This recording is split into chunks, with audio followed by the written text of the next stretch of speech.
Let's discuss variables. To declare a variable is to tell the program about it before we use it. We declare a variable with the dim statement, supplying a name and a data type for the variable.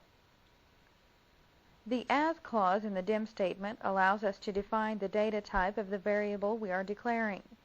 Data types define the type of information the variable stores. Some examples of data types include integers, strings, and currency. When declaring variables, there are a few naming rules we must abide by. Let's take a look at these rules.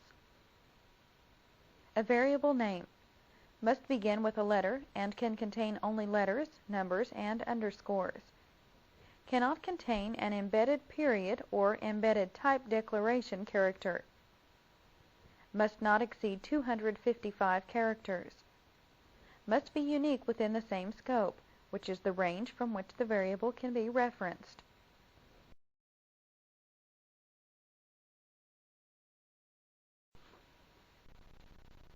Now that we know how to create and name our variables, let's look at some of the fundamental concepts of using integer variables. We restore Visual Basic by clicking its icon in the taskbar.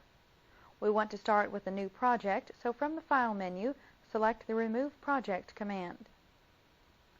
We answer yes at the Save Changes prompt, and our project is removed from Visual Basic. We'll start our next example by opening the File menu, selecting New Project, then OK at the Project Type box. Let's add a couple of controls to our form so we can have somewhere to enter our numbers. We double-click the text box control to place one on our form. In the Properties window, we locate the text property and delete its contents. Next, we double-click the Command button control in the toolbox to add a button to our form and move it down on the form so we can see it and our text box. Now double-click the Command button to create its click sub-procedure.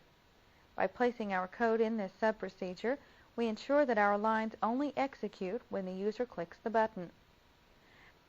The text box is one of the most common ways to get input from the user, but unfortunately its value is text, not a number. We immediately see that we have a need to convert a string variable to a numeric variable. We'll cover different types of numeric variables later in this chapter, but for now we will define our numeric variables as a whole number. Whole numbers or integers cannot contain values to the right of the decimal. We define our numeric variables as an integer by typing dim number as integer. Next we press enter, type number, val, open parentheses, text1 dot text, close parentheses, and press enter again.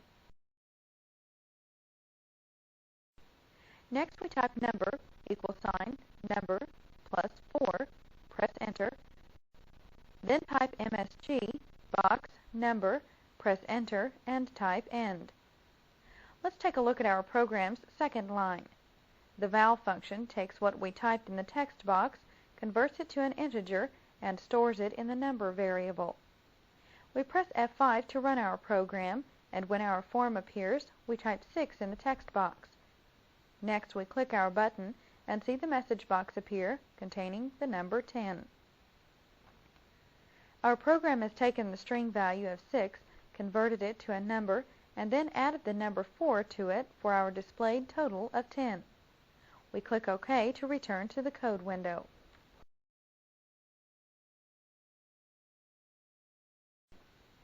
We see that declaring and using variables is a simple task in Visual Basic. Next, we want to take a look at some of the other numeric data types available in Visual Basic. As this list shows, the integers we used earlier are just one of the numeric data types available to us in Visual Basic 6. Obviously, working with integers is the fastest numeric variable type to use, but oftentimes data may be represented in floating point values, so other types of data are needed.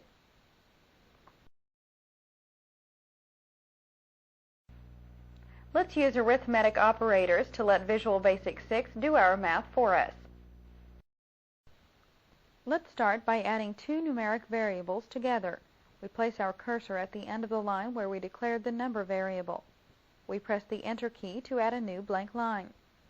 On our new line, we type number 1 =, 4. It may appear as though we wanted to assign 5 to our original number variable, but actually we are creating a new variable called number 1. This type of declaration is called an implicit declaration. Basically, it allows Visual Basic to decide on the variable's data type depending on what value is assigned to it. We'll talk more about this in a moment. Let's continue making changes to our code. We move down to the line where we added 4 to the number variable and changed the 4 to number 1. The addition operator, or a plus sign as it's commonly called, makes this addition of variables possible. We press F5 to run our program. When the form loads, we type 6 in the text box and click the Command button to add the two variables and display our message box, which contains the correct answer, 10. We click OK and we are returned to Visual Basic.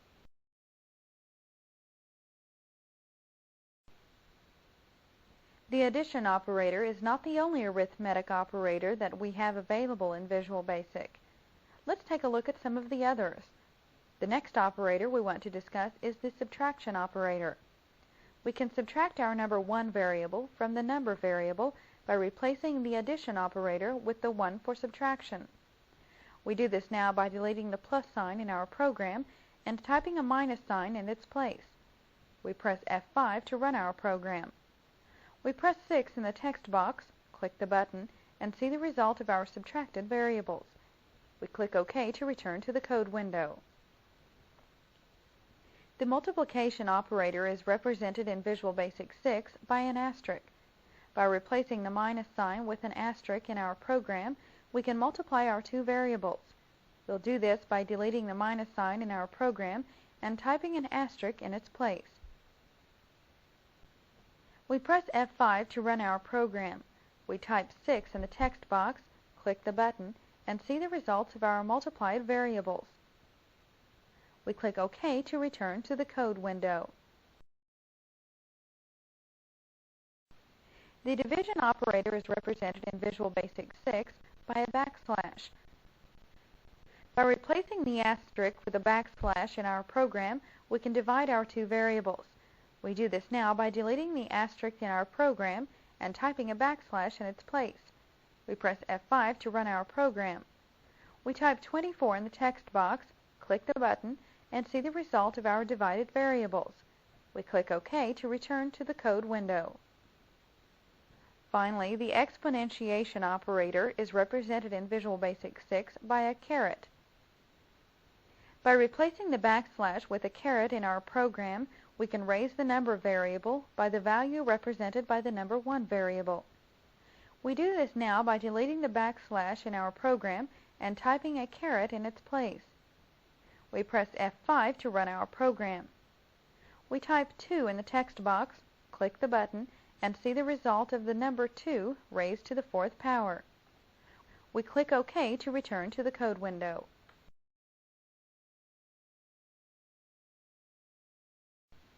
Variables have more properties than their value and type. They also have a scope. The scope of a variable determines where it can be accessed in our program. If a variable is in scope, its value can be read or changed.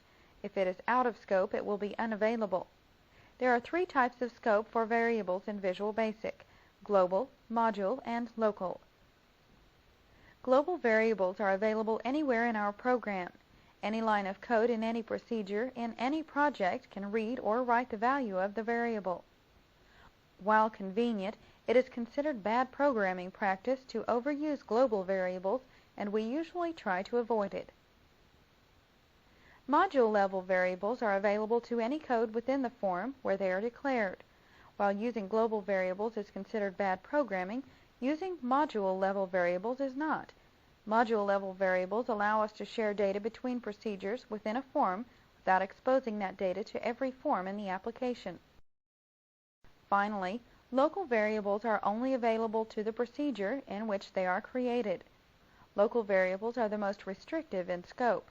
Not even other procedures within the same form may read or modify local variables. Let's learn how to declare scope variables. Let's take a look at an example of each type of declaration. We'll start with the most restrictive of the variable scope, local variable scope. At this point in our tutorial, the only type of variable we have declared is a local variable. Actually, we have two of them in our program, number and number 1. We must remember that the variables we have declared here are only available to this procedure. There is no way they can be accessed from another procedure. So how do we declare a variable that can be accessed from another procedure? Well, basically it's the same as declaring a local variable. The difference is where it's declared. As we've seen, local variables are obviously created in a procedure.